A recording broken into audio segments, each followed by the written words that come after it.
ایک motivational column. وہ انسان اخلاتا تھا، بولنے میں اسے بہت پریشانی ہوتی تھی۔ بعض اوقات وہ ایک ہی لفظ پر اٹک جاتا، اسے دہراتا رہتا، یہاں تک کہ اچانک وہ سارے الفاظ جو رکے ہوئے تھے ایک دھماکے سے ادا ہو جاتے۔ اس کا باپ اس چیز سے چڑھتا تھا۔ وہ اپنے قبیلے کا معزز انسان تھا، بلند آہنگ تھا، خطیبوں کے انداز میں بولتا تھا، بلکہ وہ تقریروں کے لیے مشہور تھا۔ ایک مسجد کا امام تھا، بولتا تو لوگوں کو لہو گرما دیتا۔ جمعے کا وعظ سنتے تو پتہ نہیں کہاں سے لوگ آتے تھے۔ جب اس کا باپ مسجد میں کھڑے ہو کر 1 گھنٹے تک لوگوں کو تبلیغ کرتا تو اس کی آواز بعض اوقات اتنی بلند ہوتی تھی کہ بغیر کسی لاؤڈ اسپیکر کے دور کھڑے لوگ تک سن رہے ہوتے۔ وہ دنیا کے حالات پہ بات کرتا، تاریخ کی مثال دیتا، سیاست پر بولتا، پھر مذہب سے مثالیں نکال کر لاتا۔ وہ سر سے پاؤں تک ایک مقرر تھا۔ ایسی گرجدار آواز والے انسان کے لیے یہ ہضم کرنا بہت مشکل تھا کہ اس کا بیٹا ہکلاہٹ کا شکار ہے۔ بیٹا اپنی جگہ پریشان ہوتا تھا، وہ کتاب سے محبت کرتا تھا، اسے شاعری پسند تھی، وہ لفظوں کی دنیا کا آدمی تھا، لیکن ہکلاہٹ اس کا اعزاز چھین لیتی تھی۔ بیٹا بے بس تھا۔ اس کی اماں سے ایک پیر صاحب کے پاس لے گئیں، انہوں نے تھوڑا سا گڑ لیا اور کچھ کھایا اور باقی اس کا تھما دیا۔ روزانہ یہ کھاؤ گے تو روانی سے بولنے لگو گے۔ یہ علاج ہی فیل ہو گیا۔ جتنا زیادہ وہ چاہتا کہ اس کی آواز اپنے باپ کی طرح اونچی ہو، گنجدار ہو، اس میں اکھلاہٹ نہ ہو، اتنا ہی اس میں بولنے سے پریشانی محسوس کرتا۔ پھر اس کے حالات بھی ایسے تھے کہ کوئی بھی ایکسٹرا آرڈنری علاج یا مدد اسے میسر نہیں تھی۔ وہ ایک متوسط فیملی میں پیدا ہوا تھا۔ اس کا باپ چونکہ استاد بھی تھا تو اسے پڑھائی کی فیس میں رعایت مل جایا کرتی۔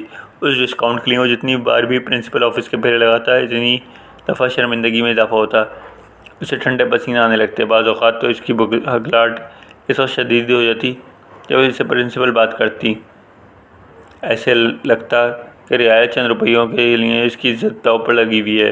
اسے نئی کتابیں تک نہیں ملتی تھیں۔ اس کا باپ اپنے طالب علموں سے کہتا تھا، تم لوگ جب پاس ہو جاؤ تو اپنا کورس سنبھال کے رکھنا، میں اپنے بیٹے کو بھیج کے منگوا لوں گا۔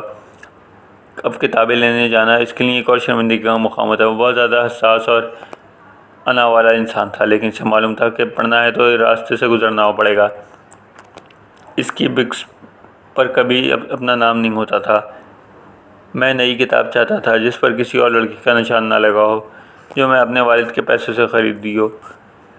وہ 10 برس کا تھا تو روس نے افغانستان پر حملہ کر دیا۔ بہت سے پناہ گزین بھی اس جنگ کے دوران ان کے علاقے میں آ گئے۔ ان پناہ لینے والے بچوں کو جو کتابیں پڑھنے کے لیے ملتی تھیں، ان میں میتھس کی مثالیں تک گولیوں کی جمع تفریق اور روسی کافروں کے مرنے یا بچ جانے والوں کی ہوتی تھیں۔ علاقے میں جتنے بچے تھے وہ بھی اس جنگ کے حالات سے متاثر ہو رہے تھے۔ اس کے مدرسے میں لڑائی کے اس سے متعلق ایسا شاندار الفاظ میں گفتگو ہوتی کہ تمام بچے متاثر ہوئے تھے۔ 1-2 سال بعد اس نے بھی فیصلہ کر لیا وہ روس کے خلاف لڑنے جائے گا۔ شاید بول نہ سکنے کی فرسٹریشن ہوگی جسے اس کو یہ راستہ دکھایا، یا غربت ہوگی اسے شارٹ کٹ پر مجبور کر گئی۔ وہ ہر رات دعا مانگ کر سوتا، اللہ کے ایسا حالات بنا دے کہ تیری راہ میں لڑوں اور آرام کام آ جاؤں۔ ان دنوں خودکش بمبار بننے کا رواج نہیں تھا، نہ شاید آپشن اس کے لیے زیادہ آسان ہوتا۔ اب اس نے اپنے نام کے ساتھ ایک فرقے کا لاحقہ تخلص ٹائپ چیز بھی لگانا شروع کر دی۔